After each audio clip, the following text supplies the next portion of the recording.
ആകാശമേ കേൾക്ക, ഭൂമിയെ ചെവി തരിക.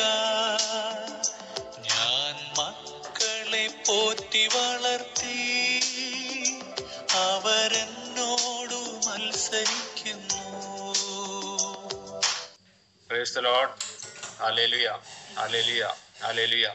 ഇത് സൂക്ഷിച്ച് മഹത്വപ്പെടുത്തുകൊണ്ട് നമ്മുടെ ഹൃദയങ്ങളെ നിർമ്മലമാക്കാം. കേൾക്കുന്ന വചനങ്ങൾ നമ്മുടെ ഹൃദയത്തിൽ പതിക്കുന്നതിന് വേണ്ടിയിട്ടും അത് സ്വീകരിക്കുന്നതിന് വേണ്ടിയിട്ടുള്ള കൃപയ്ക്ക് വേണ്ടി നമുക്ക് പ്രാർത്ഥിച്ചിട്ട് നമുക്ക് സ്തുതിക്കാം. Hallelujah, hallelujah, hallelujah, hallelujah. യേശുവിൽ പ്രിയ സഹോദരി സഹോദരന്മാരെ, അല്പനേരം ചിന്തിക്കാൻ എഴുതിക്കുന്ന വചനം യെരമ്യായുടെ പുസ്തകം, യെരമ്യാ പ്രവാചകന്റെ പുസ്തകം 13-ാം അധ്യായം അതിന്റെ 15 മുതലുള്ള വാക്യങ്ങളാണ്. യെരമ്യാ പ്രവാചകന്റെ പുസ്തകം 13-ാം അധ്യായം 15 മുതലുള്ള തിരുവചനങ്ങൾ. അതിന്റെ ഹെഡിങ് കൊടുത്തിരിക്കുന്നത് ജെറുസലേമിന് മുന്നറിയിപ്പ്. അപ്പൊ നമുക്കും കിട്ടുന്ന ഒരു മുന്നറിയിപ്പാണിത്. ശ്രദ്ധിച്ച് കേൾക്കാം നമുക്ക്. എന്താണ് വചനം പറയുന്നത്? നിങ്ങൾ കാതോർത്ത് കേൾക്കുവിൻ, അഹങ്കരിക്കരുത്, കർത്താവാണ് അരുൾ ചെയ്യുന്നത്. ഇവിടെ കർത്താവ് പറയാണ്, നിങ്ങൾ കേൾക്കുക, ശ്രദ്ധിച്ച് കേൾക്കുക, നിങ്ങൾ അഹങ്കരിക്കരുത്. നമ്മൾ പലരും പറയും, എനിക്ക് അഹങ്കാരമൊന്നുമില്ല, ഞാൻ അഹങ്കരിക്കാറില്ല. പക്ഷെ അതിന്റെ താഴേക്ക് നമ്മൾ വായിച്ചു കഴിയുമ്പോൾ കുറെ കൂടെ വ്യക്തമായിട്ട് അവിടെ എന്താണ് അഹങ്കാരം എന്ന് നമുക്ക് മനസ്സിലാക്കാൻ സാധിക്കും.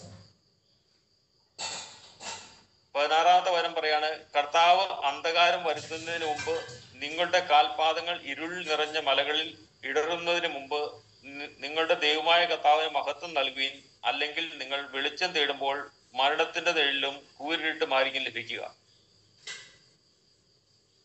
ഇവിടെ അതിന്റെ 17-ാമത്തെ വചനം നമുക്കൊന്നുകൂടെ വായിച്ചു നോക്കാം. നിങ്ങൾ അനുസരിക്കുന്നില്ലെങ്കിൽ നിങ്ങളുടെ അഹങ്കാരത്തെ ചൊല്ലി രഹസ്യത്തിൽ എന്റെ ആത്മാവ് കരയുന്നു.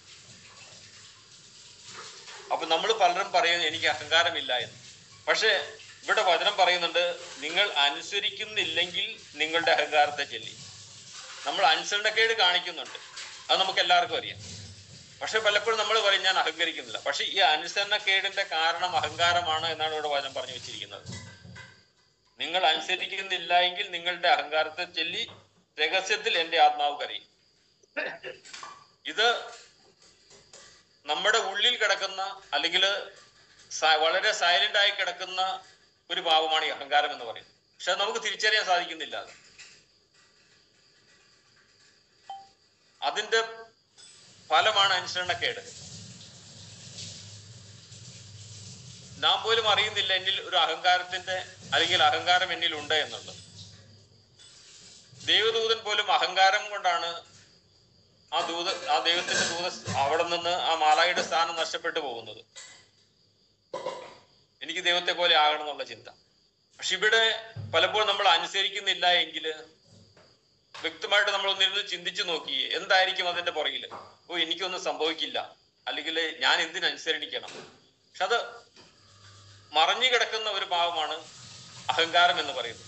അതിന്റെ മൂല കാരണം അഹങ്കാരമാണ്, ഈ അനുസരണക്കേടിന്റെ മൂല കാരണം. ഇപ്പൊ ആദ്യം മാതാപിതാക്കൾ പോലും അനുസരണക്കേട് കാണിച്ചു. പക്ഷെ അവരും എന്തിനാണ്?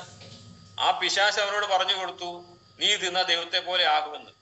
അപ്പൊ ആ ദൈവത്തെ പോലെ ആകാനുള്ള ആ ഒരു അഹങ്കാരം, അല്ലെങ്കിൽ ദൈവത്തെ പോലെ ആകണം എന്നുള്ള ആഗ്രഹം, അത് അമിതമായ ഒരു ആഗ്രഹം. അപ്പൊ പിന്നെ എനിക്ക് എന്തുകൊണ്ടെന്നൊരു ചോദ്യം അവിടെ വരികയാണ്. എന്തുകൊണ്ട് ആയിക്കൂടാ? അതാണ് അഹങ്കാരം എന്ന് പറയുന്നത്. അതിന്റെ പ്രവൃത്തിയാണ് അനുസരണമില്ലായ്മ, അനുസരിക്കാതെ കണ്ടുവരുന്നത്, അനുസരണക്കേട് കാട്ടുന്നത്. അപ്പൊ ഇത് നമ്മൾ തിരിച്ചറിയണം. അപ്പൊ തീർച്ചയായിട്ടും നമ്മളിലൊക്കെ ഒളിഞ്ഞു കിടക്കുന്ന ഒരു പാവമുണ്ട്, അഹങ്കാരം എന്ന് പറയുന്നത്. നമുക്കത് വ്യക്തമായിട്ട്, അല്ലെങ്കിൽ അത് പ്രകൃതി നമുക്ക് കാണാൻ സാധിക്കുന്നില്ല. പക്ഷെ അതിന്റെ പരിണത ഫലമായിട്ട് വരുന്നതാണ് ഈ അനുസരണക്കേട്. അപ്പൊ ഇത് നമ്മളിൽ ഉണ്ടോ എന്ന് നമുക്കൊന്ന് ചിന്തിച്ചു നോക്കാം. ഓരോരുത്തരും ചിന്തിക്കാം, നമുക്ക് ആത്മശോധന ചെയ്ത് നോക്കാം. അങ്ങനെ ഉണ്ട് എങ്കിലാണ് ഈ 16-ാമത്തെ വചനം പറയുന്നത്, കർത്താവ് അന്ധകാരം വരുത്തുന്നതിന് മുമ്പ് നിങ്ങളുടെ പാദങ്ങൾ ഇരുൾ നിറഞ്ഞ മലകളിൽ ഇടറുന്നതിന് മുമ്പ് നിങ്ങളുടെ ദൈവമായ കർത്താവിന് മഹത്വം നൽകുകയും.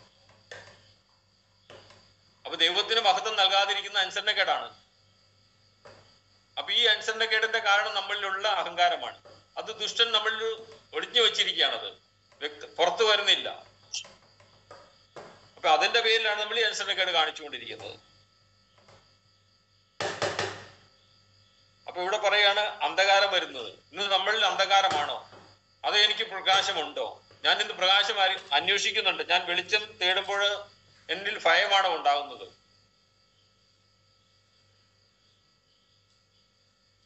ആ ഭയം ഉണ്ടാകുന്നുണ്ട് എങ്കിൽ ഇന്ന് ഞാൻ ഇരുൾ നിറഞ്ഞ അല്ലെങ്കിൽ അന്ധകാരം നിറഞ്ഞ വഴിയിലൂടെയാണ് സഞ്ചരിക്കുന്നത്. അതിന്റെ 21-ാമത്തെ വചനം പറയുന്നുണ്ട്, സുഹൃത്തുക്കൾ എന്ന് കരുതിയവർ നിന്നെ തോൽപ്പിച്ച് നിന്റെ മേൽ ഭരണം നടത്തുമ്പോൾ നീ എന്ത് പറയും? പലരെയും നമ്മൾ സുഹൃത്തുക്കളായിട്ട് കാണുന്നുണ്ട്. പക്ഷേ അവർ നമ്മളെ എത്രമാത്രം സഹായിക്കുന്നുണ്ട്, അല്ലെങ്കിൽ നമുക്ക് വേണ്ടിയിട്ട് അവർ എത്രമാത്രം പ്രവർത്തിക്കുന്നുണ്ട്? അവര് പലപ്പോഴും നമ്മളെ ചൂഷണം ചെയ്തുകൊണ്ട് നമ്മളെ തോൽപ്പിച്ച് നമ്മുടെ അടിമകളാക്കാൻ വേണ്ടിയിട്ട് അവർ പരിശ്രമിക്കുന്നില്ലേ? അല്ലെങ്കിൽ നമ്മൾ മറ്റുള്ളവരെ അടിമകളാക്കാൻ പരിശ്രമിക്കുന്നില്ലേ? സുഹൃത്താണ് അല്ലെങ്കിൽ മിത്രമാണെന്ന് തെറ്റിദ്ധരിപ്പിച്ചുകൊണ്ട് അവരുടെ മേൽ ഭരണം നടത്താൻ നമ്മൾ പോകാറുണ്ടോ? ഈറ്റിനോടുത്തവളെ പോലെ നീ വേദനയിൽ പൊളയുകയല്ലേ? ഇന്ന് പലപ്പോഴും നമ്മുടെയൊക്കെ അവസ്ഥ, മറ്റുള്ളവർ നമ്മുടെ മേൽ ഭരണം നടത്തുമ്പോൾ മിത്രം എന്ന് കരുതിയ പോലും സഹായിക്കാൻ ഇല്ലാത്ത അവസ്ഥ വരുമ്പോൾ നമ്മൾ വേദന കൊണ്ട് പൊളയാറില്ലേ? അപ്പൊ നമ്മൾ തിരിച്ചും ചിന്തിക്കണം. നമ്മൾ മറ്റുള്ളവരോട് വരുമ്പോൾ അവരും അതുപോലെ വേദന അനുഭവിക്കുന്നില്ലേ? ഒരു പാട്ടില്ലേ, ഒത്തിരി സ്നേഹിച്ചവരെല്ലാം എന്നെ വിട്ടുപോകുന്ന അവസ്ഥ. അപ്പോൾ ഇത്രമാത്രം വേദന അനുഭവിക്കുന്നുണ്ടായിരിക്കും. അപ്പൊ നമ്മൾ ഇത്രമാത്രം വേദന അനുഭവിക്കുന്നുണ്ടെങ്കിൽ നമ്മൾ അനുസരണക്കേടും അഹങ്കാരവും മൂലം ദൈവത്തിൽ നിന്ന് അകന്നു പോകുമ്പോൾ ദൈവം എത്രമാത്രം വേദനിക്കുന്നുണ്ടായിരിക്കും. അതല്ലേ ജെറമ്യാ പ്രവാചകനിലൂടെ പറയുന്നത്, അനുസരിക്കുന്നില്ലെങ്കിൽ നിങ്ങളുടെ അഹങ്കാരത്തെ ചൊല്ലി രഹസ്യത്തിൽ എന്റെ ആത്മാവ് കരയുന്നു. കർത്താവിന്റെ അജഗണത്തെ അടിമത്തിലേക്ക് കൊണ്ടുപോയാൽ ഞാൻ ഉള്ളുരുകി കരയും, കണ്ണുനീർ ധാരധാരയായി ഒഴുകും. അപ്പൊ ഈ ഒരു പ്രവൃത്തി മൂലം നമ്മുടെ അടിമത്തത്തിലേക്ക് പോവുകയാണ്, പിശാചിന്റെ അടിമത്തത്തിലേക്ക്, ദുഷ്ടന്റെ അടിമത്തത്തിലേക്ക്. അപ്പൊ നമ്മളിൽ അഹങ്കാരം കിടക്കുന്നിടത്തോളം കാലം നമുക്കതിൽ നിന്ന് പുറത്തു വരാൻ സാധിക്കില്ല. അതവർ അവിടെ ഒളിഞ്ഞു കിടക്കുകയാണത്, പുറത്തു വരുന്നില്ല. പുറത്തു വരുന്നത് ഈ അനുസരണക്കേടും മറ്റുള്ളവരെ തെറ്റിദ്ധരിപ്പിക്കുന്നത് അല്ലെങ്കിൽ അനുസരണക്കേട് മൂലം ഉണ്ടാകുന്ന പ്രവൃത്തികളുമാണ് നമ്മൾ ഇന്ന് വന്നുകൊണ്ടിരിക്കുന്നത്. അത് നമ്മളെ അടിമത്തത്തിലേക്ക് നയിക്കുകയാണ്. അപ്പൊ ഈ സുഹൃത്ത് നമ്മളെ തോൽപ്പിച്ച് നമ്മുടെ മുകളിൽ ഭരണം നടത്തുന്നത് പോലെ അപ്പൊ നമ്മളെ അടിമയിലാക്കി അവൻ. ഒരു അടിമത്തം, നമ്മൾ അവനെ അനുസരിക്കണം. ഈ വടക്കേ ഇന്ത്യയിലൊക്കെ സംഭവിച്ചുകൊണ്ടിരുന്നത് അത് തന്നെയാണ്. ഈ റാണിമരിയൊക്കെ മരിക്കാൻ കാരണം അത് തന്നെയാണ്. അവിടുത്തെ ജന്മിമാര് എന്തെങ്കിലുമൊക്കെ കൊടുത്തുകൊണ്ട് അവിടുത്തെ ജനങ്ങൾക്ക് കുറച്ച് എന്തെങ്കിലുമൊക്കെ പൈസ കൊടുത്തിട്ട് അവരെ അടിമകളാക്കി, പിന്നെ അവരുടെ ഉൽപ്പന്നങ്ങളും എല്ലാം അവര് കരസ്ഥമാക്കിക്കൊണ്ടിരിക്കുന്നു. ഇവര് ജന്മികള് അവർ പൈസക്കാരാകുന്നു, മറ്റവർ ക്ഷയിച്ചു പോയിക്കൊണ്ടിരിക്കുന്നു. അപ്പൊ അതിന് എതിരായിട്ട് കൊണ്ട് അവർക്ക് വിദ്യാഭ്യാസം കൊടുത്തത് അല്ലെങ്കിൽ അവർക്ക് അറിവ് കൊടുത്തതിന്റെ പേരിലാണ് ഈ റാണിമരിയൊക്കെ മരിക്കേണ്ടി വരുന്നത്, കുത്തേറ്റ് മരിക്കേണ്ടി വന്നത്. അപ്പൊ ഇത് നമ്മുടെയൊക്കെ ജീവിതത്തിലും പലപ്പോഴും നമ്മളിൽ നിന്ന് ഇതുപോലെ സംഭവങ്ങൾ ഉണ്ടാകുന്നുണ്ട്, അല്ലെങ്കിൽ നമുക്കും ഇതുപോലെയുള്ള അനുഭവങ്ങൾ ഏൽക്കേണ്ടി വരുന്നുണ്ട്. അപ്പൊ ഇതെല്ലാം വരുന്നത് ഇത് ചെയ്യുന്ന വ്യക്തിയുടെ ഉള്ളിലുള്ള അഹങ്കാരമാണ്. അപ്പൊ ഇത് ദൈവം നമുക്ക് നൽകുന്ന ഒരു മുന്നറിയിപ്പാണ്, ഈ അഹങ്കാരം നിന്നിൽ നിന്ന് എടുത്തു മാറ്റുക. ഇന്ന് സഭയിലായാലും സമൂഹത്തിലായാലും ഭവനങ്ങളിലായാലും ഈ അനുസരണക്കേട് ധാരാളം നടക്കുന്നുണ്ട്. അനുസരണം ഏറ്റവും വലിയ പാപം, അല്ലെങ്കിൽ ഏറ്റവും നമുക്ക് കാണാൻ സാധിക്കുന്നത് അനുസരണക്കേടാണ്. പക്ഷെ ഈ അനുസരണക്കേടിന്റെ മൂല കാരണം എന്ന് പറയുന്നത് നമ്മളിലുള്ള അഹങ്കാരമാണ്. പക്ഷെ അതൊരിക്കലും നമുക്ക് തിരിച്ചറിയാൻ സാധിക്കുന്നില്ല. ഇവിടെ വചനം കൃത്യമായിട്ട് പറയുന്നുണ്ടത്. എനിക്കോ നിങ്ങൾക്കോ സാധിക്കില്ല, എന്നിൽ അഹങ്കാരമൊന്നുമില്ല, ഞാൻ ഒരിക്കലും അഹങ്കരിക്കാറില്ല എന്ന് പലപ്പോഴും നമ്മൾ വീരവാദം ഓർക്കാറുണ്ട്. പക്ഷെ ഞാൻ അനുസരണക്കേട് കാണിക്കുന്നുണ്ടെങ്കിൽ ഒളിഞ്ഞു കിടക്കുന്ന ഒരു കാരണമാണ് ഈ അഹങ്കാരം. അപ്പൊ ഇങ്ങനെ അഹങ്കരിക്കുന്നവരിൽ ഈ അനുസരണക്കേട് കാണിക്കുന്നവർക്ക് ഒക്കെ സംഭവിക്കുന്നതാണിത്. അതുപോലെ തന്നെ അതിന്റെ 25-ാമത്തെ വചനത്തിലേക്ക് നമുക്ക് വരാം. നിനക്കായി ഞാൻ അളന്നു വച്ചിരിക്കുന്ന ഓഹരി ഇതാണ്. ഇങ്ങനെ കാണിക്കുന്നവർക്ക് വേണ്ടിയിട്ട് ദൈവം അളന്നു വച്ചിരിക്കുന്ന ഓഹരി ഇതാണ്. എന്നാൽ നീ എന്നെ മറക്കുകയും നുണകളിൽ വിശ്വസിക്കുകയും ചെയ്തു. അപ്പൊ ഈ അഹങ്കാരം കയറുമ്പോൾ നമ്മൾ മുമ്പിലുള്ളവർ മറക്കുന്നു, ആരാണെന്നും തിരിച്ചറിയാൻ സാധിക്കുന്നില്ല. നുണകളിൽ വിശ്വസിക്കുന്നു, പിന്നെ സത്യത്തിൽ വിശ്വസിക്കുന്നില്ല. വഴിയും സത്യവും ജീവനും ദൈവമാണ്. ആ സത്യത്തിൽ വിശ്വസിക്കുന്നില്ല, നുണകളിൽ വിശ്വസിക്കുന്നു. കർത്താവ് അരുളി ചെയ്തു, ഞാൻ തന്നെ നിന്റെ ഉടുതുണി ഉരിഞ്ഞു മാറ്റി നിന്റെ നഗ്നത വെളിവാക്കപ്പെടും. പിന്നെ നമ്മുടെ നഗ്നത ഒന്നുമില്ലാത്ത ഒരു അവസ്ഥയിലാണോ? ഇതിന്റെ കാരണം ഈ ദൈവത്തിൽ നിന്ന് അകന്ന് ദൈവത്തെ മറന്നുകൊണ്ട് നുണയെ വിശ്വസിച്ചുകൊണ്ട് ജീവിക്കുന്നത് കൊണ്ടല്ലേ?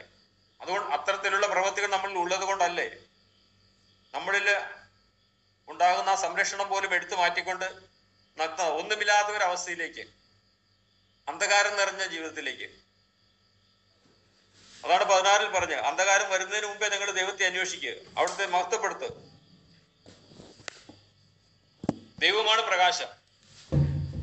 അപ്പോൾ മാത്രമേ നമ്മൾ അന്വേഷിച്ചാലും അല്ലെങ്കിൽ ആ ദൈവത്തിലേക്ക് അടുക്കൽ മാത്രമേ നമ്മളിൽ പ്രകാശം കടന്നു വരികയുള്ളൂ, നമ്മൾ പ്രകാശിക്കാൻ സാധിക്കുകയുള്ളൂ. ഇല്ലാത്ത അന്ധകാരമായിരിക്കും. അപ്പൊ അതുകൊണ്ട് ചിന്തിക്കാം, നാം ഏതവസ്ഥയിലാണ് എന്നുള്ളത്. ദൈവത്തെ മറന്നാണോ ജീവിക്കുന്നത്? ഇന്ന് ഞാൻ നഗ്നനാക്കപ്പെട്ട ഒരു അവസ്ഥയിലാണ്. നഗ്നത എന്നത് തുണിയില്ലാത്ത ഒരു അവസ്ഥ എന്നുള്ളതല്ല അവിടെ ആകുന്നത്. ഒന്നുമില്ലാത്ത ഒരു അവസ്ഥ, ആരും സഹായിക്കാനില്ലാത്ത അവസ്ഥ. ഇതെല്ലാം നമ്മുടെ പ്രവൃത്തിയുടെ ഫലമാണ്. ഇത് തിരിച്ചറിയണം. ഇവിടെ ബാറൂക്കിന്റെ പുസ്തകം 4-ാം അധ്യായം അതിന്റെ 27 മുതലെടുത്ത് നമുക്കൊന്ന് വായിച്ചു നോക്കാം. ഇവിടെ വചനം ഇങ്ങനെയാണ് പറയുന്നത്: എന്റെ മക്കളെ, ധൈര്യമായിരിക്കുവിൻ, ദൈവത്തെ വിളിച്ചപേക്ഷിക്കുവിൻ. അപ്പൊ ഇങ്ങനെയുള്ള ഒരു അവസ്ഥയിലൂടെയാണ് നാം കടന്നു പോകുന്നതെങ്കിൽ ധൈര്യസമേതം ദൈവത്തെ വിളിച്ചപേക്ഷിക്കാൻ. ഇത് നിങ്ങളുടെ മേൽ വരുത്തിയ അവിടുന്ന് നിങ്ങളെ സ്മരിക്കുന്നു, ഇതുകൊണ്ടാണ് എന്ന്. അപ്പൊ വിളിച്ചപേക്ഷിക്കുകയാണെങ്കിൽ തീർച്ചയായിട്ടും ദൈവം ഇതിൽ നിന്ന് നമുക്കൊരു മുക്തി തരുക, ഒരു വിടുതൽ തരുക. ദൈവത്തിൽ നിന്ന് അകലാൻ കാണിച്ചതിന്റെ 10 ഇരട്ടി തീക്ഷ്ണതയോടെ തിരിച്ചു വന്ന് അവിടുത്തെ തേടുവിൻ. ഇന്ന് നാളെ എന്ന് വിചാരിക്കാതെ കണ്ട് എത്രമാത്രം നിങ്ങൾ നമ്മുടെ ദൈവത്തിൽ നിന്ന് അകലാൻ പരിശ്രമിച്ചോ അല്ലെങ്കിൽ അകന്നു പോയോ, അതിന്റെ 10 ഇരട്ടി വേഗത്തിൽ തിരിച്ചു വന്ന് ദൈവത്തോട് അന്വേഷിക്കുക, അല്ലെങ്കിൽ ദൈവത്തെ വിളിച്ചപേക്ഷിക്കുക. എന്തെന്നാൽ നിങ്ങളുടെ മേൽ ഈ അനർത്ഥങ്ങൾ വരുത്തിയവൻ തന്നെ നിങ്ങൾക്ക് രക്ഷയും നിത്യാനന്ദവും നൽകും. അപ്പൊ നമ്മൾ തിരിച്ചു വന്നു കഴിഞ്ഞാൽ ഈ അനർത്ഥങ്ങളെല്ലാം മാറിപ്പോവും. നമുക്ക് നിത്യരക്ഷയും നിത്യ ആനന്ദവും ഉണ്ടാകും. അപ്പൊ നമുക്ക് നമ്മെ തന്നെ വിചിന്തനം ചെയ്യാം, നാം ഏതവസ്ഥയിലായിരുന്നു, ഏതവസ്ഥയിൽ കൂടെയാണ് ഇന്ന് കടന്നു പോകുന്നത്. അങ്ങനെയാണെങ്കിൽ ദൈവത്തെ വിളിച്ചപേക്ഷിക്കുന്ന മക്കളായിട്ട് ദൈവത്തെ വിളിച്ചപേക്ഷിച്ചുകൊണ്ട്